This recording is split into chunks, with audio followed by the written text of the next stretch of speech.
İyi.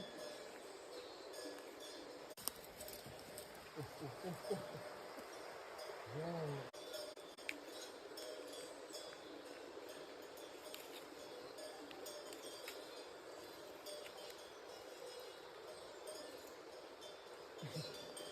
ابراهیم جان کجا